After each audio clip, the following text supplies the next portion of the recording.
అందరికీ నమస్కారం. IYR talks మొదలుపెట్టి ఎఫెక్టివ్గా పోస్టింగ్స్ మొదలుపెట్టి ఒక సంవత్సర కాలం అయింది.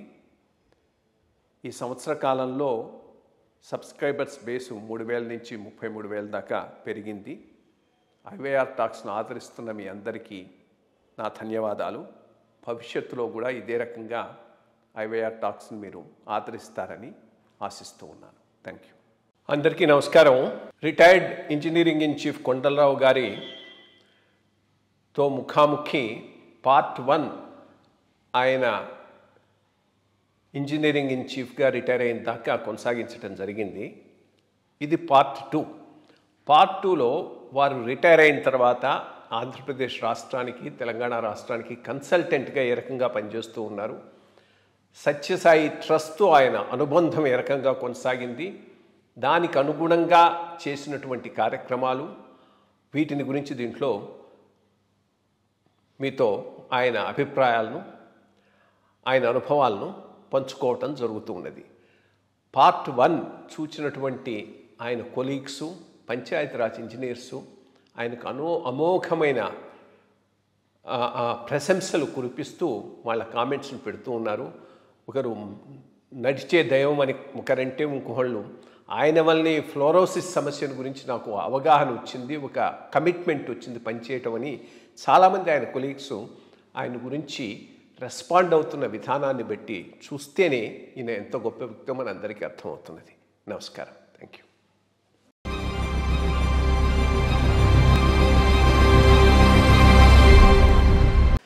సో అప్పటి నుంచి ఏ రకమైన వర్క్స్ అవి చూస్తున్నారు? ఆ టైంలో ఆ 31/10/95కి ముందర ఫిబ్రవరిలోనేమో అంటే 94లో ఒక ఫ్లోరోసిస్ మీద ఒక నేషనల్ మీటింగ్ అయిందండి. ఆ మీటింగ్ పుట్టపర్తిలో పెట్టారు. పుట్టపర్తిలో పెట్టినప్పుడు స్వామి సత్యసాయి బాబా గారి ఆధ్వర్యంలో అయిందనమాట అండి. ఆ 94 నుంచే నాకు ఆయనతోటి ఇది వచ్చేసింది. వచ్చినప్పుడు అప్పుడు నేషనల్ మీటింగ్ కాబట్టి నేను యాజ్ ఈఎన్సీ నేను చూడవలసి వచ్చింది. పరాక్ ఏమో కలెక్టర్గా ఉండేవాడు అక్కడ. సో ఆయన కలెక్టర్గా, ఆయన నేను ఈఎన్సీగా నేను ఆ అరేంజ్మెంట్స్ అన్నీ చేయవలసి వచ్చింది. బికాజ్ అన్ని స్టేట్స్ నుంచి వస్తారు కదండి, నేషనల్ ఇది కదా. సో మీ ఇద్దరం రెస్పాన్సిబుల్ అనమాట, అఫీషియల్ రెస్పాన్సిబిలిటీ. మీ ఇద్దరం కలిసి చేయవలసి వచ్చింది. చేసేటప్పుడు ఆ 94 మీటింగ్లోనే అప్పుడు మన ఏవిఎస్ రెడ్డి గారు సెక్రటరీ, మన సమరసింహారెడ్డి గారు మినిస్టరు, వీళ్ళు అక్కడికి ఫ్లోర్ అక్కడ హెడ్ కింద మామూలు పంచాయతీరాజ్ నుంచి చేస్తున్నాం కూడా అక్కడికి వచ్చారు. ఆ రకంగా 94 నుంచే మాకు స్వామితోటి కొంచెం ఇచ్చింది. వచ్చినప్పుడు ఆయన ఏమన్నారంటే, ఇలా అనంతపూర్ జిల్లాలో చాలా విలేజెస్ అన్నీ ఫ్లోరోసిస్ ఎక్కువ ఉంది, ఫ్లోరైడ్ ఎక్కువ అవడం మూలని దీనికైనా డ్రింకింగ్ వాటర్ సప్లై చేయాలి అనేటటువంటిది పెట్టారు. పెడితే అప్పుడు పివి నరసింహారావు పిఎంగా ఉన్నప్పుడు no will certainly do something for this thing అని చెప్పి ఆయన బర్త్డే టైంలో చెప్పారటండి. సో ఆయన చెప్తారు కదా అని చెప్పి 11/94లో ఆయన చెప్పారు. ఫిబ్రవరి వరకు చూశారు. ఫిబ్రవరి వరకు ఆయన ఏం జరగలేదని ఫిబ్రవరి 95లో ఈయనే అనౌన్స్ చేశారు, నేనే చేసేస్తాను, ఇంకా గవర్నమెంట్ ఆఫ్ ఇండియా దగ్గర నుంచి ఏమి రిప్లై లేవు, వాళ్ళకి ఫండ్స్ ఏమి లేవున్నట్టున్నాయి అని చెప్పేసి ఫిబ్రవరిలో చేసేసరికి, అప్పుడు ఫిబ్రవరిలో ఎన్టీ రామారావు సీఎం చేసేసరికి సరే ఇక్కడి నుంచి యాజ్ ఈఎన్సీ, అప్పటికి నేనే ఈఎన్సీగా ఉన్నాను, ఇంకా ఆర్డబ్ల్యూఎస్ ఇన్ఛార్జి, నన్ను చూడమని పంపించారు. అందుకని ఇంకా ఆ వేళ నుంచి నాకు స్వామితోటి రెగ్యులర్ ఎస్టిమేట్ చేయడం, ఆయనకి చెప్పడం ఇలాగా. ఆయన మార్చిలోనేమో క్లియర్ చేశారు. చేసి we have to complete it by 11. అంటే ఏంటంటే హార్డ్లీ 9 months కూడా లేదు, 9 monthsలో వేయాలి. నా 23/11కి అలా ఇది ఇనాగ్రేషన్ అవ్వాలన్నారు. బాబు ఇది ఎలాగా, ఇటు 100 kilometers పైప్ లైన్ వేయాలి నేను అక్కడి నుంచి రావడం, అవన్నీ. సరే ఇంకా ఆయనతోటి అనలేక సరే సార్ అన్నాను. అంతేనండి, మార్చిలో మొదలుపెట్టాం. ఈ రకంగా మార్చిలో మొదలుపెట్టి నేను 31/10కి రిటైర్ అయిపోతున్నాను. అప్పుడు చక్రవర్తి గారు ఆయనకి చెప్పారు ఒక 2 నెలల ముందర, 9th monthలోనే ఎప్పుడు మన 23/11కి ఆయన ఉండరండి, 23/11కి మీరు ఇనాగ్రేషన్ పెట్టారు అంటే నువ్వు కొండలరావు వెళ్ళిపోతే అలాగా ఆయన ఉండాలి అని చెప్పి స్వామి అని వేసేసారు. ఆయన ఉండాలని. ఇది ఈ లోపుని చంద్రబాబు నాయుడు గారు రావడం, ఆయన నోటీసు కూడా ఈ చెప్పడం అయింది. చెప్పేసరికి ఆయన కంటిన్యూ చేద్దామని ఆ రకంగా ఏ రకంగా అయితే కంటిన్యూ అయిపోయాను. నన్ను అదే రకంగా అక్కడే రీఅపాయింటెడ్ అని చెప్పి సెక్రటరియట్లోనే ఉంచేసేసి, బట్ ఆ స్కీమ్ మాత్రం నేనే చూడాలని చెప్పి ఆర్డర్లో ఇచ్చారు. బికాజ్ స్వామి అడిగారు కదా అని చెప్పి. సో ఏ రకంగా కంటిన్యూ అయినా స్కీమ్ ఇన్ఛార్జ్ నేనే అయ్యానండి. అందుకని చెప్దామని మీకు. అండ్ ఆ స్కీమ్ సక్సెస్ఫుల్గా కంప్లీట్ అయింది. అండ్ ఎంత కాస్ట్ ఎంత అది ఆయన అనుకున్నట్టుగా మాకే ఆశ్చర్యం ఇస్తుందండి. ఎందుకంటే అండి అది మార్చిలో మొదలుపెట్టాక దానిలో ఒక 150 స్కీమ్స్కి ఇండివిజువల్ బోర్వెల్స్ ఉన్నాయి. అటు హిందూపూర్ ఏరియాలో కెనాల్స్ లేవు అన్నమాట అప్పటికి. సో ఇండివిజువల్ బోర్వెల్స్తో చేయవలసి వచ్చింది ఆ హిందూపూర్ ఆ ఏరియా నేను. ఆ 150 గురు పూర్ణిమకు జూలై 7th ఆ ప్రాంతంలో వస్తుంది. కంప్లీట్ అవ్వాలన్నారు. మీరు నమ్మరు, 10-15 రోజులు ముందర వరకు 150కి మేము ఫిజికల్గా కంప్లీట్ చేసే పవర్ లేదే టెస్టింగ్ ఎలా అవుతాయి? ఇంకా అక్కడి నుంచి వాళ్ళకి రాస్తే మీరు ఎలాగైపోయో మాకే తెలీదు. రోజుకి అలాగ 10 చొప్పులు ఇచ్చేసి లాస్ట్ ఇంకో 4 మిగిలేయండి. ఆ 4 కూడా గురు పూర్ణిమ ముందర రాత్రి నైట్ కరెంట్ ఇచ్చేసి మర్నాడు పొద్దు నేను అక్కడి నుంచే, అప్పుడు ఇనాగరేషన్ అంటే ఇలాగ అట్టహాసం చేయడం ఏమి ఉండదు అక్కడ స్వామితోటి. ఆయన అక్కడే కూర్చుని ఇలా అంటారు అనేసరికి ఎక్కడ వాళ్ళు అక్కడ ఇండివిజువల్గా ఏ ఊరు వాళ్ళు ఆ ఊళ్ళో వాళ్ళు నొక్కేయడం, వాళ్ళందరూ మా స్వామికి వెంటనే అక్కడి నుంచి చెప్పడం, మా ఊళ్ళో నీళ్ళు వస్తున్నాయి. 154 వచ్చేసాయి. ఆశ్చర్యపోయి నేనే. అప్పుడు నాకు ధైర్యం వచ్చింది. 3 నెలల్లో 150 స్కీములు కరెంట్ ఇప్పించగలిగి చేశానంటే ఇట్స్ అన్ ఇంపాసిబుల్ టాస్క్. మామూలు గవర్నమెంట్లో అయితే మాకు ఏదో ఒక కరెంటు కనెక్షన్ అడిగితేనే 3 నెలలు పుచ్చుకుంటారు వీళ్ళు, మామూలు ఉన్న పవర్. అలాంటిది 150 స్కీములకి 10-15 రోజుల్లో వచ్చేసాయి మాకు. అప్పటి ధైర్యం వచ్చి అయితే ఇది కూడా చేయగలము అనేటటువంటి వచ్చింది. అది 23/11 అండి. మీరు నంబర్ 22/11కి ఎలాగో అలా కంప్లీట్ చేసి అక్కడ ఆన్ చేసేటట్టు ఏర్పాటు చేసాం. మొత్తం ఆన్ అయిపోయింది. అప్పుడు ప్రెసిడెంట్ వచ్చారు, ప్రెసిడెంట్ ఇనాగ్రేట్ చేశారు. అది దానికి ముందర ఇది చేసామండి. మనం అనంతపూర్ ప్రాపర్ కూడా మేమే అనంతపూర్ అండ్ అరౌండ్ సరౌండింగ్ విలేజ్కి అది ఒక సపరేట్ స్కీమ్ ఉంది. అది కూడా చేస్తే ఒక వారం రోజుల ముందర దానికి పివి నరసింహారావుతో ఇనాగ్రేషన్ పెట్టారు. ఆయన వచ్చి అంటే అక్కడ సైట్ మీద చేయడం లేదు, ఇక్కడికే వచ్చి ఆయన నొక్కుతారు అంతే, అది ఎక్కడికక్కడ అయిపోతుంది. అలా చేసిన తర్వాత ఆయన మమ్మల్ని నన్నును రామకృష్ణ మీ ఇద్దరు అంటే ఎల్ఎన్టీ తరఫున రామకృష్ణ ప్రెసిడెంట్గా ఉండేవాడిగా వీళ్ళిద్దరి వల్ల ఎంత అయింది ఇది చెప్తే మమ్మల్ని స్టేజ్ మీద తీసుకొచ్చి మా ఇద్దరికి బంగారపు కంకణాలు తొడిగించారండి. పిఎం తొడిగాడండి. అంత ముందర నన్ను అడిగారు స్వామి నేను ఏదైనా నువ్వు ఇలాగా ఆనరీగా చేస్తున్నావు, I want to give some present for you అంటే గవర్నమెంట్ సర్వెంట్గా మేము పుచ్చుకోకూడదు స్వామి అని చెప్పారు. అంటే చక్రవర్తిని అడిగారు. అంటే చక్రవర్తి అప్పుడు ఆయన అవును స్వామి ఆయన చెప్పింది కరెక్టే, దానికి ఏదో చెప్పారు లిమిట్ 5,000 వరకు మనం ఇవ్వచ్చు ఆ ప్రజెంటేషన్ కింద, 5,000 దాటి ఇవ్వకూడదు, ఈ రకంగా ఉంది. ఓహో అలాగా అన్నారు ఆయన. అంతే విన్నారు. విని ఏం చేశారు, ఆయనకి ఇష్టం లేదు 5,000 ఇవ్వడం, కంకణాలు చేయించారు మా ఇద్దరికి. అది పిఎంకి ఇచ్చి మీరు తొడగండి అన్నారు. పిఎంఏ తొడిగేశాడు. ఆశ్చర్యం వేసింది. పిఎంతో కంకణం తొడిగించుకోవడం అనేది ఎంత అదృష్టం. అది స్వామి దయ వల్ల అయింది, కానీ లేకపోతే it is out of question. మీకు తెలుసు కదా చెప్పేది ఉంది. అందుకని పిఎం తొడిగాడు కాబట్టి ఇంకెవరు మమ్మల్ని క్వశ్చన్ చేసేది కూడా లేదు. అందుకని అది అలా ఎప్పుడు పూజ తొడుక్కోను అంతే, దానిలోనే పెట్టి పూజ చేసుకుంటూ ఉంటాను. సో ఈ రకంగా మా ఇద్దరికి తొడగడం అయింది, చేసేసారండి. ఆ రకంగా ఏదో స్వామి అప్పటి నుంచి ఇంకా బాబా గారితో నాకు పరిచయం అయింది. సో అప్పుడు నియర్లీ 720 విలేజెస్ ఒక అనంతపూర్లోనే చేసామండి. మొత్తం 1.5 yearsలో అన్నీ కంప్లీట్ చేసేసి ఇనాగ్రేట్ చేయము. అది అయిపోయిన తర్వాత మెడక్లో కొన్ని, మహబూబ్ నగర్లో కొన్ని డ్రౌట్ ఏరియాస్ ఉన్నాయి, అవి కూడా చేయాలి. ఇక్కడి నుంచి వీళ్ళు రిప్రజెంటేషన్ ఇచ్చారు. అంటే సరే అవి కూడా సర్వే చేస్తే తర్వాత మళ్ళీ ఇక్కడ ఒక 50 కోట్లు పెట్టి మెడక్లోను మహబూబ్ నగర్లోను, అప్పుడు మెడక్ అంటే సంగారెడ్డి ఇవన్నీ కలిపి ఉండేదండి కంబైన్డ్ స్టేట్. అక్కడ ఒక 30-40 కోట్లు అక్కడ కొన్ని విలేజెస్కి చేసాం. అప్పుడు అది అయిపోయిన తర్వాత 2002లో మెడ్రాస్లో బాగా డ్రౌట్ సిచ్యువేషన్ వచ్చిందండి. 3 ఏళ్ళ నుంచి వాళ్ళకి డ్రౌట్ వచ్చేసి అసలు నీళ్లు ట్యాప్లన్నీ కట్టేశారు. కొన్ని ఏరియాస్ ట్యాంకర్స్ సప్లై చేయడం ఇలా వచ్చింది. అది ఆయన నోటీస్కి వెళ్ళి సడన్గా ఆయన బృందావనంలో ఉండగా అక్కడ అనౌన్స్ చేశారు బెంగళూరులో, ఇలాగ నేను చెన్నైకి వాటర్ సప్లై స్కీమ్ చేసేదలుచుకున్నానని అనేసరికి అందరూ ఆశ్చర్యపోయారు. గబుక్కుని ఏం చేయాలని వాళ్ళకి రాశారు, మామూలు గవర్నమెంట్కి రాస్తే వాళ్ళు ఏం చేశారండి, కావేరీ నుంచి మాకు వస్తుంది, అది 100 మైల్స్ డిస్టెన్స్లో ఉంది, అక్కడి నుంచి పంపు చేయాలని అప్పుడు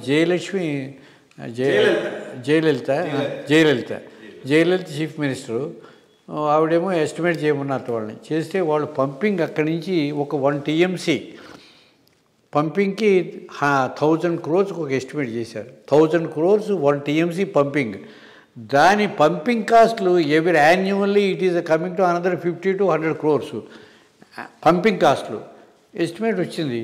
1000 crores అనేసరికి ఇది మొత్తం మేము అంతా కలిపి 300 కోట్లలో చేసాం, 720 విలేజెస్కి అనంతపూర్ది. ఏమిటి ఇంత కాస్ట్ అయిపోయిందని ఆయన రిఫర్ టు కొండలరావు రిఫర్ చేయమని చెప్పి నాకు పంపించేశారు. అప్పుడు నాకు వచ్చేసరికి నేను వెళ్ళి వాళ్ళతోటి ఇంజనీర్ చేసి ఇలాగ అయింది వాళ్ళు కమిటీ చెప్పారు. అప్పుడు నేను ఆలోచించాను, చాలా ఇదిగా ఉందని చెప్పి చక్రపాణి దగ్గరికి వచ్చాను. చక్రపాణి మంచి సజెషన్ ఇచ్చాడు. ఎందుకండి మనం ఎన్టీఆర్ కెనాల్ కెనాల్ కూడా తవ్వాము వాళ్ళకి మన శ్రీశైలం కింద నుంచి తెలుగుగంగ కెనాల్ అని. ఆ తెలుగుగంగా కెనాల్ ప్రకారం 15 TMC మనం వాళ్ళకి ఇవ్వాల్సిన బాధ్యత ఉంది.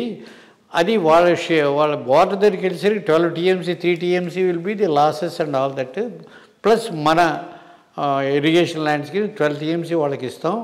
అది ఎన్టీ రామారావు రిప్రూవ్ చేశారు.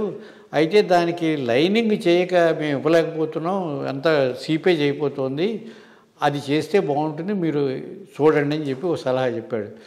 అది బాగుందని చెప్పి నేను చూస్తానని చెప్పి కండలేరు నుంచి 150 kilometers అండి. I travelled entire 150 kilometers by walk. 3 రోజులు పడితే పడుతుందని చెప్పి నడిచి ఒక 65 kilometers బ్యాడ్ స్ట్రెచెస్ ఐడెంటిఫై చేసి. ఏ వయసులో ఇది? 65 70 మీకు అప్పటికి వయస్సా? 2002 అంటే అప్పటికి నాకు రిటైర్ అయిపోయి 95లో అయిపోయానండి. 66 ఆ ప్రాంతంలో ఉంటాయి, 66 అంతే, అంతకంటే లేవు.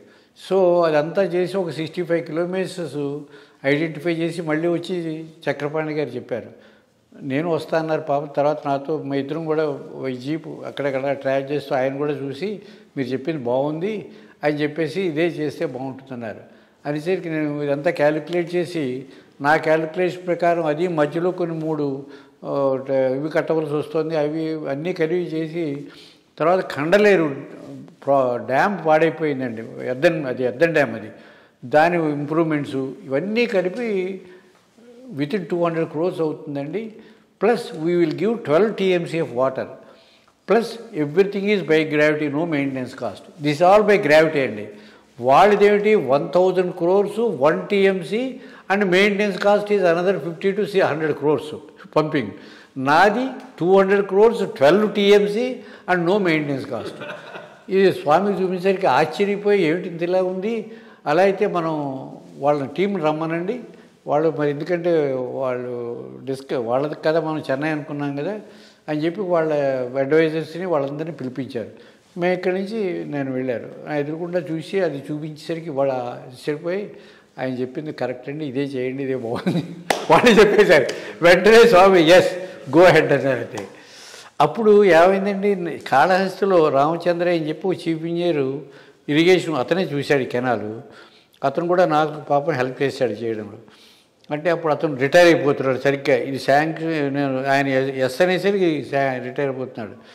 అప్పుడు నేను చక్రపాణితో చెప్పాను, మరి ఆయన రిటైర్ అయిపోతున్నాడు, నాకు ఎవరు హెల్ప్ లేకపోతే ఇరిగేషన్ వాళ్ళు హెల్ప్ ఉండాలి కదా, అతను ఉంటే ఆటోమేటిక్గా అతను చెప్పినట్టు వాళ్ళందరూ వింటారు, లేకపోతే నేను డైరెక్ట్గా వాళ్ళ మీద కంట్రోల్ చేయడం నాకు కష్టం అవుతుందంటే, సరే మీరు ఎలాగోలా కావాలని చెప్పి ఒక ప్రపోజల్ పెట్టండి నేను చూస్తానన్నారు. చేసేసరికి అది రాసి ఇతను ఈ సాంబశివరావుకి చెప్పాను. అప్పుడు సాంబశివరావు ఉన్నాడు. సాంబశివరావు సరే మీరు స్వామి చెప్పారు కదా స్కీమ్ శాంక్షన్ అయింది, స్వామికి చెప్పారా, నా స్వామికి కూడా చెప్పానని చెప్పాను. అయితే నేను అదే మెన్షన్ చేస్తానని చెప్పి ఆయన చంద్రబాబు నాయుడు గారికి చెప్పి స్వామి అడిగారండి ఇది మనం చేస్తామంటే పాపం వెంటనే ఎస్ అనేశారు. సాంబశివరావు అన్నాడు మేము ఎవ్వరం చేయలేము, 2 ఏళ్ళు మీరు ఇప్పించారు ఆయనకి ఎక్స్టెన్షన్, స్వామి పేరుతోటి వచ్చింది, లేకపోతే నేనేం చేయలేనండి అని చెప్పి పాపం సంతోషించి. అంటే ఏంటంటే నేను అదే అన్నాను, మీకు ఒక్కరికే చూశానండి క్యాస్ట్ ఫీలింగ్స్ అనేవి లేకపోవడం అనేది. మీరు మనిషిని బట్టి రికమెండ్ చేస్తున్నారు. ఎందుకు చెప్తున్నానంటే నేను రికమెండ్ చేసిన వాళ్ళందరూ కూడా ఎవరైనా నేను చూసేవాడిని కాదు, వాడు సరిగా పనిచేస్తాడా లేదా అనేది. అతను బాగా చేస్తున్నాడు రికమెండ్ చేశాను, అందరికీ తెలుసును. చక్రపాణి కూడా చెప్పాడు వాడు చాలా మంచివాడని. ఆయన రికమెండ్ చేశారు, నేను రికమెండ్ చేశాం. ఆ సాంబశివరావు నాతో అన్నాడు పర్సనల్గా, మీ వల్ల అయిందండి, లేకపోతే కాదు మేము ఎవరం చేయలేని పని మీరు చేశారు నిజంగా అయితే. పాపం చేసి 2 ఏళ్ళు అతను ఇచ్చారు. అతను ఉండగానే కంప్లీట్ చేసాం. అతను కూడా చాలా సిన్సియర్గా నాతో పాటు కూడా తిరిగేవాడని. నేను కాళహస్తిలోనే వాళ్ళ సిఈ ఆఫీస్ ఉండేది, వాళ్ళ స్టాఫు వాళ్ళ వీళ్ళు అందరూ కూడా ఇరిగేషన్ వాళ్ళంతా కూడా చాలా కష్టపడి చేసామనండి. కెనాల్ మాత్రం మీరు నమ్మరు, లైనింగ్ అంటే నాకు కూడా కొత్తదే కదా అది. వాళ్ళు ఎలా అంటే అనకూడదు కానీ కమిటీస్ని వేశారు కొన్ని చోట్ల బ్యాడ్ అని. ఆ కమిటీస్ వేసి రిటైర్డ్ ఇంజనీర్లు చీఫ్లు తర్వాత ఎలా వేసేవారు వాళ్ళు. సంవత్సరాల తర్వాత నోట్ వేసినండి. నేను I decide everything within 1 month లోపల అయిపోవాల్సిందే, లేకపోతే అసలు స్కీమ్ ఎలా అవుతుంది అన్నీ ఆన్ ది స్పాట్ డిసైడ్ చేసేవాడిని. ఒక ఎల్ఎన్టీ ప్రొఫెసర్ ఒక ఆయన ఉండేవారు అక్కడ, సార్ ఎల్ఎన్టీ అంటాను, ఐఐటి ప్రొఫెసర్ గారు. ఆయన సలహా తీసుకునేవాడు, ఆయన నా కోసం వచ్చేవాడు. ఆయన అక్కడి నుంచి రామకృష్ణకి బాగా ఫ్రెండ్, రామకృష్ణ కొలీగ్ అనమాట, ఐఐటి మెడ్రాస్. ఆయన వచ్చి నాకు కూడా సరే ఈ రకంగా చేసేద్దామని సరే అలాగే చేసేసి అన్నీ చేసాం. తర్వాత నేను కొత్తగా ఇంట్రడ్యూస్ అయిన స్కీమ్స్ వాళ్ళు రెగ్యులర్ స్కీమ్లకు పెట్టుకున్నారు. అంతవరకు ఎవరు ధైర్యం లేదు వాళ్ళకి. ఆ రకంగా మొత్తం మీద స్కీమ్ పాపం అప్పుడు చక్రపాణి నిజంగా నాకు చాలా హెల్ప్ఫుల్గా ఉండేవాడు. ఆ రకంగా చక్రపాణికి నాకు ఎక్కువ సంబంధం వచ్చింది. ఆయన డిప్యూటీ సెక్రటరీగా ఉండగా నన్ను సేవ్ చేయడానికి జనార్దన్ రెడ్డికి చెప్పి లోపల తీసుకురావడం, ఆ రకంగా సేవ్ చేశాడు అప్పటి నుంచే. తర్వాత సెక్రటరీ అయినప్పుడు కూడా ఇంకా మీ ఇద్దరం కలిసి పని చేయడం, ఇంకా నేను చక్రపాణి ఇండైరెక్ట్గా ఆ వేళ నుంచి ఇంకా ఫర్ ఆల్ ప్రాక్టికల్ పర్పస్. ఆయన సెక్రటరీ ఇరిగేషన్ కదా, చక్రపాణి సెక్రటరీ ఇరిగేషన్, ఇది ఇరిగేషన్ కింద జరిగింది. బట్ మీరు అడ్వైజర్ టు పంచాయతీరాజ్ డిపార్ట్మెంటా ఓవరాల్? అప్పుడు పంచాయతీరాజే, పంచాయతీరాజ్లో ఉన్నా కానీ ఆయనతో లింక్ వచ్చేసింది ఈ వర్క్స్ మూలాన్ని. ఎందుకంటే నేను చేసే పని వాళ్ళది కదండి, ఇరిగేషన్ వర్క్లు చేసేవాడిని. అందుకని ఆయనతో నాకు బాగా. తర్వాత సీతాపతిని వాళ్ళు అడ్వైజర్గా ఉండేవాడు, ఇంజనీర్ ఈఎన్సీఏ, అతను నాకు బాగా తెలుసున్న అతనే. వాళ్ళు always they use to take my advice. So ఇండైరెక్ట్గా నాకు చక్రపాణి గారికి మంచి సంబంధం ఆ రకంగా వచ్చేసింది అప్పటి నుంచి. సో ఇది మా ప్రస్థానం. ఇంకా ఇప్పుడు ఏం చేస్తూ ఉన్నారు తెలంగాణ గవర్నమెంట్లో అడ్వైజర్గా, అది కొద్దిగా చెప్పండి. అంటే ఇప్పుడు తర్వాత ఏమిటంటే అండి, అడ్వైజర్గా నేను మొదట ఎడ్యుకేషన్ డిపార్ట్మెంట్లో కూడా స్కూల్ బిల్డింగ్స్ అవి చూసేటప్పుడు కూడా అడ్వైజర్గా ఉన్నాను. అవన్నీ కూడా నేను ఎస్ఎస్ఏ అని మన డిపెప్ అంటాం కదా, ఉన్నప్పుడు అప్పుడు IV Subbarao secretary irrigation education ఉండేవారు. ఆయన నన్ను ఉండమన్నారు, దాని ప్రకారం చేశానండి. ఆయన తర్వాత ఈఓ టీటీడీగా ఉన్నప్పుడు అక్కడ టీటీడీలో వాటర్ సప్లైకి చాలా పెద్ద స్కేర్సిటీ వచ్చింది.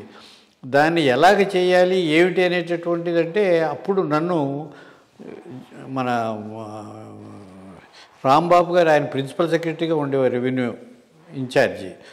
ఆయన నా పేరు సజెస్ట్ చేసి కొండలరావు మీరు అది చూడాలి అంటే సరేనండి, ఎందుకంటే అప్పుడే నేను ఇది చూశాను. ఈ 95-96లో అనంతపూర్ చూడడం ఆయన చూశారు, మీరు అది కూడా మీరే చూడాలంటే సరేనని చెప్పి నేను అప్పుడు అదేంటండి 97, 98, 99 ఆ ప్రాంతంలో సరేనండి అని చెప్పి నేను వెళ్ళి అది ఏం చేస్తే మంచిదని చెప్పి కింద నుంచి పై వరకు లైన్ వేయాలని అప్పుడు అటువైపు అలిపిరి నుంచి అలిపిరి కాదు అవతల మెట్టు కూడా అంటారా, అవతల వైపు అక్కడి నుంచి ఆ మెట్లు ఉన్నాయి చూసారా, 2 మెట్లు అవతల వైపు నుంచి, అక్కడి నుంచి అది షార్ట్ కట్ అవుతుంది, అదైతే 2 కిలోమీటర్స్ అని చెప్పి అప్పుడు ఏమీ లేవు, మెట్లు లేవు, సరిగ్గా లేవు, అలాగే నడిచెక్కేసేవాళ్ళం, తాళ్ళు కట్టుకుని కిందకి దిగేవాళ్ళం, మీరు నమ్మరు. ఇప్పుడు అలాగే తాడు పట్టుకుని రాళ్ళల్లోంచి దిగి ఆ లైన్ అంతా చేసి అప్పుడు ఎల్ఎన్టీ వాళ్ళని రిక్వెస్ట్ చేస్తే వాళ్ళు 100 daysలో అయిపోవాలని పెట్టారు. లేకపోతే కష్టం, సమ్మర్ వచ్చేస్తే అంటే 100th డేకి వాటర్ పైకి వెళ్ళిపోయేటట్టు చూసాం. అప్పుడు ఐవి సుబ్బారావు ఆయన చాలా ఈవోగా ఉండేవారు అనమాట. అంటే అంత ముందర కూడా నాకు ఆయన పిఓ ఐటీడీఏగా ఖమ్మంలో పరిచయం. సో మళ్ళీ ఆయన అక్కడ ఈవో వాళ్ళ నుంచి మీరు మాకు టీటీడీకి అడ్వైజర్గా ఉండాలి ఆనరీ అని అప్పటి నుంచి టీటీడీ కూడా నేను అఫీషియల్గా ఆనరీ అడ్వైజర్గా మొన్నటి వరకు అంటే 1 year బ్యాక్ వరకు దానికి కూడా నేను టీటీడీ వర్కులకు కూడా ముఖ్యంగా వాటర్ సప్లై ఐటమ్స్ అన్నిటికీ నేను చూస్తూ ఉంటాను అనమాట. చేయించానండి. అప్పుడు ప్రెసిడెంట్ వస్తే ప్రెసిడెంట్కి చెప్పి ఈయన వల్ల ఇదంతా అయిందండి అని చెప్పి చూపించి నాకు ఆయనతోటి సర్టిఫికేట్ కూడా ఇప్పించారు ఐవి సుబ్బారావు పాపం. మన తిరుమల వాటర్ సప్లై ఇవన్నీ తర్వాత మీరు ఉన్నారు, మీరుండగా కూడా యోగా ఉన్నప్పుడు కూడా చేయడం జరిగింది. అదృష్టవశాత్తు మీ ఆధ్వర్యంలో కూడా చేసేవాళ్ళు కొన్ని పనులు అలా చేస్తూ ఉండేవాళ్ళం. తర్వాత ఈ గవర్నమెంట్ ఆఫ్ ఇండియా మనకి ఎంజీఎన్ఆర్ఎస్ కింద మెయిన్గా ఫండ్స్ ఇస్తుందండి. అదేమిటి, పని లేని వాళ్ళకి, విలేజెస్లో పని లేని వాళ్ళకి పని చెప్పాలనేటటువంటి, అంటే అగ్రికల్చర్ లేనటువంటి స్లాక్ పీరియడ్లో వాళ్ళకి ఏం పనులు ఉండవు అని వాళ్ళు ఐడెంటిఫై చేసి రఫ్లీ 3 to 4 months వాళ్ళకి ఏం ఉండదని చెప్పి ఉద్దేశంతో దానికి ఆ అగ్రికల్చర్లో పనిచేసే వాళ్ళందరికీ కూడా మనం ఇవ్వాలి, వాళ్ళకి ఏమీ లేకపోతే రైతులు ఇదైపోతారని చెప్పి ఒక స్కీమ్ పెట్టారు.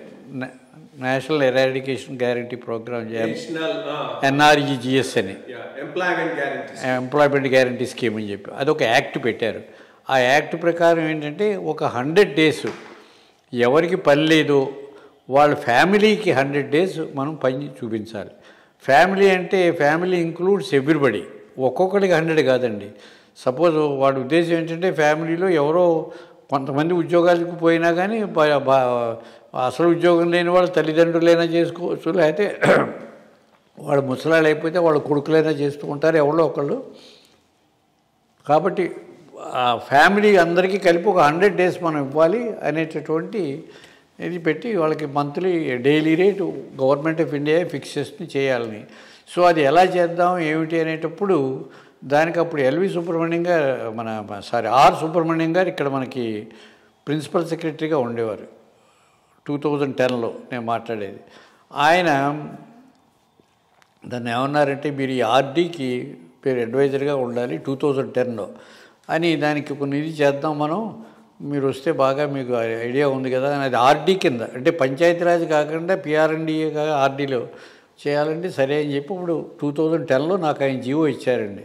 ఆ జీవో ఎలా ఇచ్చారు, పర్మనెంట్ బేసిస్ మీద ఇచ్చేశారు అడ్వైజర్ కింద నాకు. అప్పుడు ఇచ్చేసేస్తే దాని మీద ఎంజీఎన్ఆర్ఎస్ వర్క్స్ అన్నీ నేను చూడడం అనేది, దానికి ఆ యాక్ట్ ప్రకారం అది ఏం చేయాలి, సో తర్వాత యాక్ట్లో ఏం చేయొచ్చు అనేటప్పుడు రకరకాల వర్కులు చేయొచ్చు అనేటటువంటి విశేషాలు, మన రోడ్ వర్కులు కానీ, ఇరిగేషన్ వర్క్స్ కానీ, ప్లాంటేషన్ కానీ, ముఖ్యంగా ప్లాంటేషన్ ఎక్కువ చేయాలి, దానివల్లే మనకి వర్షాలు రాక ఇదంతా అయిపోతున్నాయని డౌట్ పోవడం కోసం ప్లాంటేషన్ వర్క్స్, అలాగే మన ట్యాంకులు, ఇరిగేషన్ ట్యాంకులు, అయితే పెర్కులేషన్ ట్యాంకులు, ఛానల్స్, ఇలాగ రకరకాల చేసి నాట్ ఓన్లీ దట్ కొంత ఇండివిజువల్ ఓరియంటెడ్ వర్క్స్ కూడా చేద్దాం. పేదవాళ్ళకి అందరికీ కాదు, కొన్ని స్పెసిఫిక్ గ్రూప్స్కి, ట్రైబల్సు, లేకపోతే ఎస్సీసు, ఫిజికల్లీ హ్యాండిక్యాప్డ్, ఇలా కొన్ని గ్రూప్స్ ఐడెంటిఫై చేసి వాళ్ళకి individual oriented groups, below poverty line ఉన్న వాళ్ళందరికీ కూడా చేద్దాం అని. ఎలాగా ఏదైనా కోళ్ళు పెంచుకునేవాళ్ళు కానీ, లేకపోతే మేకలు పెంచుకునే షెడ్లు, గొర్రెల షెడ్లు, మేకల షెడ్లు ఇద్దాం, లేకపోతే కౌ షెడ్స్ ఇద్దాం, అలాగే ఏవో రకరకాలు చేద్దామని చెప్పి అలాగే ఫిషరీస్ వాళ్ళకి ఫిషరీస్ పట్టుకునేటట్టు చేద్దాం. ఇలాగా ఇండివిజువల్ ఓరియంటెడ్ వర్క్స్ వాళ్ళకి మాత్రం ఇవ్వచ్చు అని ఈ రకంగా అన్ని కలిపి చేద్దామని చేశారు. దాని కింద నన్ను వేశారు. సో నేను అప్పటి నుంచి ఆ అడ్వైజర్ కింద అలాగే చేశానండి. అది కంబైన్డ్ స్టేట్లోనే 2010 అంటే కంబైన్డ్ స్టేట్ నుంచి అలా ఉన్నాను. తర్వాత స్టేట్ విడిపోయినప్పుడు ఏం చేశారంటే నన్ను అనుకోకుండా నా అడ్వైజర్ పోస్ట్ని ఆంధ్ర ఏరియా దాంట్లో కలిపేసేసారు వీళ్ళు. ఎందుకో చేస్తే సరే నన్ను అక్కడికి అలాట్ అయిపోయాను.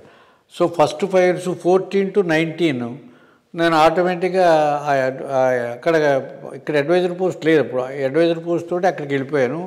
అలా అక్కడ పనిచేయవలసి వచ్చింది. అది తర్వాత 19లో చంద్రబాబు నాయుడు గారు పోయి మళ్ళీ జగన్ వచ్చినప్పుడు ఇతను ఏం చేశాడంటే పాత వాళ్ళందరినీ తీసేసి మళ్ళీ కొత్తగా పెట్టాలని పెట్టాడు. ఇంకా అది అప్పుడు ఆటోమేటిక్గా మమ్మల్ని రిలీవ్ చేశారు. రిలీవ్ చేసేస్తే అంటే ఒక 2-3 నెలలు పనిచేసి ఆయన వచ్చాక కూడాను తర్వాత రిలీవ్ చేసేసారు. ఏదో అందరినీ to be relieved order, general order ఇచ్చారు. రిలీవ్ చేసేసారు కానీ నా జీవో క్యాన్సిల్ చేయలేదు. సరే నేను ఇక్కడికి వచ్చేసాను. ఇక్కడికి వస్తే ఇక్కడ అతను పాపం ఇప్పుడు అగ్రికల్చర్లో ఉన్నాడు కదా సెక్రటరీ, అతను కమిషనర్గా ఉండేవాడు. ఇప్పుడు అగ్రికల్చర్లో ఉన్నాడు ఆయనకి నా గురించి తెలుసుకుని ఒకసారి ఫోన్ చేశాడు. కొండలరావు మీరు ఒకసారి వస్తారా అన్నారు. ఏమిటంటే మిమ్మల్ని మేము తీసుకుందాం అనుకుంటున్నాం అంటే నా ఉద్దేశం అప్పుడు శాంతికుమారి ఆయనకి చెప్పినట్టుంది. శాంతికుమారికి కలెక్టర్గా ఉండగా నేను వాట్సాప్లో ఇది మెడక్లో చేశాను. ఆవిడ బాగా పరిచయం నాకు. అందుకని శాంతికుమార్ ఏమో అప్పుడు ప్రిన్సిపల్ సెక్రటరీ ఫారెస్ట్ ఏదో ఉండేదండి. అండ్ ఆల్సో సీఎం దగ్గర ఉండేది ఆవిడ, సెక్రటరీ సీఎం ఆల్సో. ఆవిడ చెప్పినట్టుంది కొండలరావులో వచ్చేసారు వెనక్కి, ఆయనకి ఏదైనా అంటే వెంటనే ఈయన తెలుసుకుని రండిని నేను చూపించాను.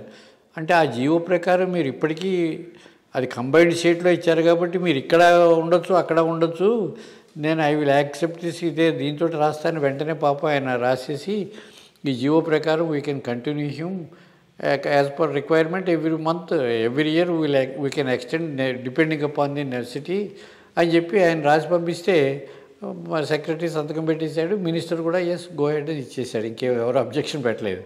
సో ఆయన ఏమో నాకు వెంటనే మీరు జాయిన్ అయిపోండి అని చెప్పి ముందర ఒక 31 ఏదో నెక్స్ట్ 1.5 years వచ్చింది, అంతవరకు ఇచ్చేశారు.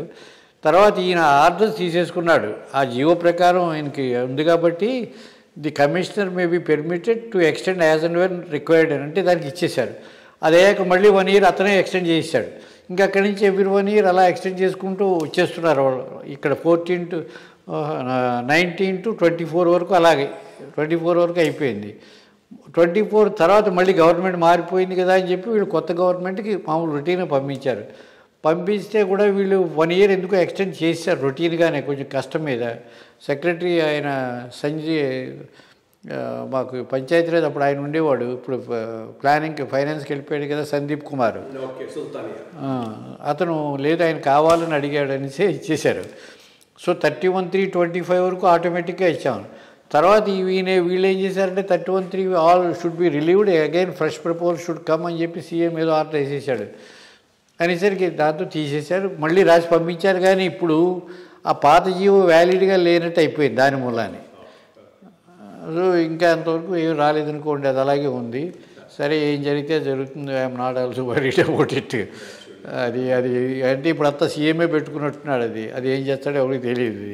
సో వీఆర్ నాట్ అంటే యాజ్ ఆన్ టుడే. బట్ నేను ఉన్నంతకాలం కూడా నేను చూసిందంతా కూడా సరిగ్గా ఆ వర్క్లే జరుగుతున్నాయి లేదా. ప్రతిదీ గవర్నమెంట్ ఆఫ్ ఇండియా ఏం చేస్తారంటే వాళ్ళు టీమ్స్ని కూడా పంపించి చేసేవారు, సరిగ్గా చేస్తున్నారు లేదా అని. అంటే వాళ్ళు డిస్ట్రిక్ట్స్కి వెళ్ళి చెక్ చేసి ఎన్నో అబ్జెక్షన్స్ రాశారు. అబ్జెక్షన్స్ రాస్తే నేను లాస్ట్ టైం పాత గవర్నమెంట్లో ఉండకుండా రాశాను, ఇలా కొన్ని తప్పులు జరిగాయి. ఎలా అంటే కొన్ని దాని మీద గవర్నమెంట్ ఆఫ్ ఇండియా ఏం చేశారంటే కొంత రికవరీ మీరు కట్టేయండి మేము ఇవ్వమన్నారు. అంటే 150 crores పాపం state government agreed to give right రాయల్గా. అప్పుడు హరీష్ రావు ఫైనాన్స్ సెక్రటరీ ఉండగా కూడా చూసి that's all right, they have done a mistake, we have to pay అని చెప్పి 150 crores ఇచ్చేసాడు. ఆ రకంగా ఖర్చు పెట్టిందే రిఫండ్ ఇచ్చేసారు. బట్ అంటే టు బి ఫ్రాంక్ మా మీద మాత్రం ఏ రకమైనటువంటి ప్రెషర్స్ 40 to 19 అంటే ప్రెషర్స్కి ఏముంది, యాక్ట్ ఎవరు డీవియేట్ అవ్వడానికి భయపడతారు కాబట్టి. అంటే సీఎం ఊరిని ఈ రకం వర్క్ అది ఎలా ఉందంటే యాక్ట్లో state council can decide priorities అంటే ఏ రకం వర్కులు చేస్తే మంచిది అనే వరకే చెప్పగలరు. బట్ ఇండివిజువల్ వర్క్ సెలక్షన్ అంతా కూడా పంచాయతీ, ఓన్లీ గ్రామ గ్రామ పంచాయతీ తప్పితే ఇవి ఎవ్వరికీ పవర్స్ లేవు. Even minister cannot sanction anything, అంత పక్కడబందీగా పెట్టారు act. But priorities can be told. అంటే మీరు రోడ్లే తీసుకోండి, లేకపోతే ఇంటర్నల్ ఇవేమి డ్రైనేజెస్ ఈ ఫిషరీస్కి చేయండి, మేకలను షటిల్ తీసుకోండి అలా చెప్పొచ్చు. కానీ ఎవరికి ఇవ్వాలి, ఏ ఊళ్ళో ఇవ్వాలి అనేది only gram sabha should decide and collector should sanction. Collector gram sabha తప్పితే ఇంకెవరికి పవర్స్ లేవు. దానిలో శాంక్షన్ ఆర్డర్స్ ఓన్లీ కలెక్టరే, ఇంకెవరికి లేవు. అంత స్ట్రిక్ట్గా పెట్టారు. డిస్ట్రిక్ట్ ఆఫీసర్కే పవర్స్ ఇచ్చారు. ఆ రకంగా కొన్ని విషయాల్లో వీళ్ళు గబుక్కుని రాసేస్తే వీళ్ళు కమ్యూనికేట్ చేస్తే నేను రాశాను తప్పు అంటే తర్వాత పాపం ఆయన దయాకర్ రావు కూడా నూనె కొండలరావు చెప్పినట్టుగానే చేయడం చెప్పేసేవాడు అప్పుడు ఆయన ఏమి అంటే తెలియక చేసిందిలేండి అది. అంటే వీళ్ళు ఏమనుకుంటారంటే మిగతా వాటిలాగే అన్నిటికీ ఇది మా పవర్స్ మా డబ్బు అనుకుంటారు, హక్కులు కదా అని అనుకున్నారు. కానీ అది ఈ యాక్ట్లో అలా ఇచ్చాడు. ఎందుకంటే 90% వాళ్ళు ఇస్తున్నారండి గవర్నమెంట్ ఆఫ్ ఇండియా, మన షేరు 10% ఓన్లీ. అంటే మెటీరియల్ కాంపోనెంట్లోనే మనది 25, 75 వాళ్ళది, ఎంటైర్ లేబర్ కాంపోనెంట్ వాళ్ళది. ఓవరాల్గా చూస్తే వాళ్ళది 90 అవుతుంది, మనది 10 అవుతుంది. సో 90% వాళ్ళు ఇచ్చినప్పుడు గవర్నమెంట్ ఆఫ్ ఇండియా యాక్ట్ ప్రకారం పోవాల్సిందే కదా. 10% కోసం లేకపోతే మానేస్తూ ఉంటారు వాళ్ళైతే. అది ఎంతమంది పిల్లలు ఏం చేస్తున్నారు? మాకు 2 అబ్బాయిలండి, 2 సన్స్. ఒక 2 కూడా ఇంజనీర్లే. ఫస్ట్ సన్ ఏమో ఆంధ్ర యూనివర్సిటీ వైజాగ్ నుంచి బిఈ సివిల్ అయ్యాడు. అయిపోయిన తర్వాత ఇక్కడ పొల్యూషన్ కంట్రోల్ బోర్డులో జాయిన్ అయ్యాడండి. వాడు 84 ఆ ప్రాంతంలో జాయిన్ అయ్యాడు. చేయనికి 2 ఏళ్ళు పనిచేసిన తర్వాత దానిలో సెలెక్ట్ అయ్యాడు. వాడు ఉండేవాడికి వాడు చీఫ్ ఇంజనీర్ కింద అయిపోయి రిటైర్ అయ్యేవాడు. ఇప్పుడు వాడికి 62 దాటిపోయాయి. అంటే వాడు నెంబర్ 1 ర్యాంకే వచ్చాడు ఇక్కడ కూడాను. అయితే మధ్యలో 2 ఇయర్స్ అయిన తర్వాత వాళ్ళకి ఎంఎస్ చదివితే మంచిది ఎన్విరాన్మెంటల్ ఇంజనీరింగ్లో అని చెప్పి వాళ్ళందరూ సజెస్ట్ చేస్తే సరే క్యాన్సాస్ యూనివర్సిటీ అక్కడ వాడు అప్లై చేస్తే సీట్ వచ్చింది. వాడు అక్కడికి వెళ్ళి 2 ఇయర్స్ ఎంఎస్ ఎన్విరాన్మెంటల్ ఇంజనీరింగ్ చేశాడు. చేస్తే వాళ్ళు ఏం చేశారంటే వాళ్ళు ఎన్విరాన్మెంటల్ ఇంజనీరింగ్లోనే నేను ఉద్యోగం ఇచ్చేస్తా ఉండబోయంటే అక్కడే ఉండిపోయాడండి. అది కొన్నాళ్ళు చేశాక తర్వాత వాళ్ళు ఈ కంప్యూటర్ ఎగ్జామ్స్ అవి దాంట్లో పెడితే దానిలో సెలెక్ట్ అయితే అక్కడి నుంచి వాడు మారిపోయి ఎంత కుదరట్లేదని కంప్యూటర్ ఇంజనీరింగ్కి వచ్చేసాడు. ఇంకా వాడు న్యూయార్క్లోనే బ్లూంబర్గ్లో ఇంకా పెర్మనెంట్గా ఉండిపోయి అక్కడే ఉన్నాడు. వాడికి ఈ మధ్యని వాడు మేము పెద్దాళ్ళమే కదా అని రిక్వెస్ట్ చేస్తే వాళ్ళది బ్లూంబర్గ్ వాళ్ళది ఇండియాలో ఒక్క పూనాలో మాత్రం బ్రాంచ్ ఉందండి. ఆ యూనిట్ ఓన్లీ పూనా, ఇంకెక్కడా లేదు. ఒకసారి ఒక 3 ఇయర్స్ నీకు ఇక్కడ ఉండు అని చెప్పి 3 ఇయర్స్ మొన్న 14కి ఇక్కడికి ట్రాన్స్ఫర్ చేశారు. ఇప్పుడు పూనా వచ్చాడు మా పెద్ద అబ్బాయి కోడలు. వాడికి కూడా ఒక అమ్మాయికి పెళ్ళి అయిపోయింది. అబ్బాయి కూడా ఇంజనీరింగ్ చేశాడు. 2 అక్కడే ఇంకా వాడు అక్కడే సిటిజన్స్ కాబట్టి అక్కడే ఉద్యోగాలు చేస్తున్నారు. మా రెండో వాడు ఏమో వాడు ఆర్ఈసీ వరంగల్లో చదివాడండి, ఎలక్ట్రానిక్స్ అండ్ కమ్యూనికేషన్స్. తర్వాత ఇక్కడే ఐఐటి మెడ్రాస్లోనే ఎంటెక్ కూడా అయిపోయింది. వాడు టీసీఎస్లో ముందర జాయిన్ అయ్యాడు. జాయిన్ అయినప్పుడే వాళ్ళు ఏం చేశారంటే వాళ్ళ ప్రాజెక్ట్స్ మీద జాయిన్ అయిన 6 నెలలు ఆస్ట్రేలియా పంపించారు. సో 2 ఏళ్ళు వాడు సిడ్నీలో ఉండిపోయాడు అక్కడే. మళ్ళీ రాగానే యుఎస్ పంపించారు, మళ్ళీ అక్కడ ఉండిపోయాడు. ఈ అంతా ఆవిడేసరికి వాడికి చివరికి మళ్ళీ అక్కడ పెళ్లి కోసం ఇండియా వెనక్కి వస్తే అప్పుడు యుఎస్కి వాళ్ళు వీసా రిఫ్యూజ్ చేశారు, ఒప్పుకోలేదు. వాళ్ళంతా రాశారు వాళ్ళు మాకు కావాలి. వాడు క్యాన్సాస్ మన సెయింట్ లూయిస్లో పనిచేసేవాడండి. F-16s వాడు వార్షిప్స్ డిఫెన్స్ చేసే కంపెనీ అనమాట అండి. దానిలో పనిచేసేవాడు. వాడు ఇక్కడ చాలా ఇంపార్టెంట్ కావాలని రాసినా కానీ వీళ్ళు రిఫ్యూజ్ చేశారు. అప్పుడేదో సింగిల్ ఎంట్రీ ఉండేది అప్పుడు. సరే అప్పుడు ఇక్కడ మళ్ళీ ఇక్కడే చేరిపోయాడు వాడు. ఓఎన్జీసీ కాదు ఇదేది మనం ఏదో దేనిలో చేశారు. చేసి వీళ్ళు మళ్ళీ ఫ్లోరిడా పంపించారు. దానికి మళ్ళీ వాళ్ళు యాక్సెప్ట్ చేసి పంపించేశారు. చేస్తే వాడు అక్కడ ఉండగా కెనడాలో బెల్ కంపెనీ వాళ్ళకి చేసేవాడండి. వాళ్ళు మేము పెర్మనెంట్గా తీసుకుంటాం వచ్చామంటే సరే అన్నాడు. అనేసరికి వెనక్కి వచ్చాక వాళ్ళే అన్నీ వీసాలు అన్నీ కెనడా వాళ్ళే తీసుకుని ఇంకా కెనడా తీసుకుపోయారు. ఇంకా అక్కడ పెర్మనెంట్ అయిపోయాడు వాడు. సో ఇంకా ఫ్యామిలీ అయ్యాక అక్కడే వాళ్ళకి పిల్లలు పుట్టారు, ఒక అబ్బాయి అమ్మాయి. వాళ్ళకి అబ్బాయికి పెళ్ళి అయిపోయింది మొన్న, అందుకే వెళ్ళొచ్చానండి నేను. అమ్మాయికి ఇంకా అవ్వలేదు కానీ 2 ఉద్యోగాలు. అమ్మాయి ఏమో వాళ్ళకి ఇది బ్యాంకు, నేషనల్ బ్యాంక్ ఒకటి ఉంది కెనడాది, దానిలోనే బికమ్ డైరెక్టర్ అయిపోయింది ఇప్పుడు అక్కడే. రెండో వాడు ఇంజనీరు, వాడు ఉద్యోగం చేస్తున్నాడు. వాడికి పెళ్ళి అయింది మొన్న. ఆ అమ్మాయి కూడా అదే. సో 2 అబ్బాయిలకి అబ్బాయికి అమ్మాయికి కూడా ఇద్దరికి కూడా ఒక అబ్బాయి. అంటే నాకు 2 మనవాళ్ళు 2 మనవరాళ్ళు. అదండి మా ఏదో భగవంతు స్వామి దయ వల్ల. దీనిలో ఒక విశేషం ఏంటంటే అండి, మా పెద్దాడికి చాలా కాలం వరకు పిల్లలు పుట్టలేదు. పుట్టకపోతే ఒకసారి పుట్టపర్తి పెళ్ళయిన తర్వాత నాతో పాటు మా పెద్ద కోళ్ళు వచ్చింది. వచ్చేసరికి ఏదో ఒక మాటల్లో గబుక్కుని వీళ్ళ పిల్లలు ఏం చేస్తున్నారు అనేసరికి మా భార్య ఏమో మా ఆవిడ స్వామి ఇలాగ నా పెద్దాడికి 6 ఏళ్ళు అయిపోయింది పెళ్ళి, పిల్లలు పుట్టలేదు అలాగా అని ఎలా చూశారు. వెంటనే పుడతారులే వెళ్ళు అన్నారు అని విభూతి ప్రసాదం ఇచ్చేశారు. మీరు నమ్మరు, ఆయన చెప్పిన 1 మంత్ వెళ్ళిపోయారు. వెళ్ళేసరికి 1 మంత్లో ఇంకా అవ్వలేదు, రాలేదు. 3 మంత్స్లో క్యారేజ్ ఆయన వచ్చేసింది. వితిన్ 1 ఇయర్ అమ్మాయి పుట్టేసింది. అమ్మాయి పుట్టిన తర్వాత మళ్ళీ 5 ఏళ్ల వరకు పిల్లలు పుట్టలేదు. మళ్ళీ ఒకసారి ఏదో వచ్చినప్పుడు మళ్ళీ తీసుకెళ్ళి చూడగానే మళ్ళీ నా వైఫే ఇలాగ 5 ఏళ్ళు అయిపోయింది స్వామి పుట్టలేదు, మొదట అమ్మాయి పుట్టింది, ఓహో అబ్బాయి కావాలని ఉంది కదా నీకు మనసులో, సరే అబ్బాయి పుడతాడులే 1 మంత్లో అవుతుంది చూడు అన్నారు. మీరు నమ్మరు, మళ్ళీ వెళ్ళిన 1 మంత్లో ఆటోమేటిక్ స్టార్ట్ అయిపోయింది. సో 2 పిల్లలు కూడా స్వామి దయ వల్లే పుట్టారనేటటువంటి నమ్మకం మాకు స్ట్రాంగ్గా ఉంది వాళ్ళిద్దరూ. అలా ఇది ఈరోజు మన ప్రస్థానం. కొండలరావు గారు చీఫ్ ఇంజనీర్గా ఇప్పుడు 90 ఏళ్ల యువకురు వీరు. ఈయన ప్రస్థానం మనం మొత్తం చూసినట్లయితే బాగా తెలుస్తున్నది ఏంటి అంటే 1960 దాకా ఆనెస్ట్ ఆఫీసర్ల నుంచి రాజకీయ నాయకుల నుంచి కూడా సపోర్ట్ ఉండింది. ఆయనే చెప్పారు, కరీంనగర్లో పనిచేస్తుంటే చొక్కారావు గారు వాళ్ళ సమితి ప్రెసిడెంట్ అందరూ ఆయనకు సపోర్ట్గా నిలిచారని. 60 తర్వాత ఆయన మళ్ళీ వెస్ట్ గోదావరికి రాగానే అక్కడి నుంచి స్టార్ట్ అయింది ఇది ఆఫీసర్ను తొలగించాలనేటటువంటి ఇది. బట్ కొంతవరకు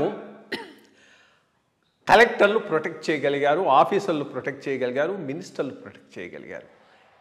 ఆ పైన నెమ్మదిగా 80 తర్వాత స్లోగా ఆ ప్రొటెక్షను ఆఫీసర్ల నుంచి పోయింది, పాలిటీషియన్స్ నుంచి ప్రెషర్ చేస్తేంది. అందువల్ల రాను ఈ ఒత్తిళ్లు తట్టుకోవటం చాలా కష్టమైంది. అది చాలా క్లియర్గా ఆయన లైఫ్ సైకిల్లో మనకు తెలుస్తుంది. బట్ స్టిల్ ఆయన అనుకున్నట్టుగా మెయింటైన్ చేసుకుంటూ చివరి దాకా తన వృత్తిని ధర్మాన్ని తప్పకుండా నిర్వర్తించగలిగాడు. అప్పటికీ ఏది కింది వాళ్ళు పిటిషన్లు పెట్టి ఆయన కెరియర్ను పాడు చేయడానికి చూసినప్పటికీ కూడా అటువంటి ఐడియల్ పరిస్థితులు ఈనాడు లేకపోవచ్చు. కానీ ఇప్పటికి కూడా సరిగా పనిచేసేవాడంటే, ఆనెస్ట్ ఆఫీసర్ అంటే రెస్పెక్ట్ చేస్తారు, భయపడతారు, దాంట్లో ఏమీ సందేహం లేదు. 90 ఏళ్ల వయసులో 90కి ఇంకొక కొన్ని నెలల్లో 90 చేరబోతూ ఉన్నటువంటి కొండలరావు గారికి భగవంతుడు ఆయురారోగ్యాలు ప్రసాదించాలని కోరుతూ ఇంతటితో ఈ ముఖాముఖిని ముగిస్తున్నాను. నమస్కారం. కొండలరావు గారు. నమస్కారం.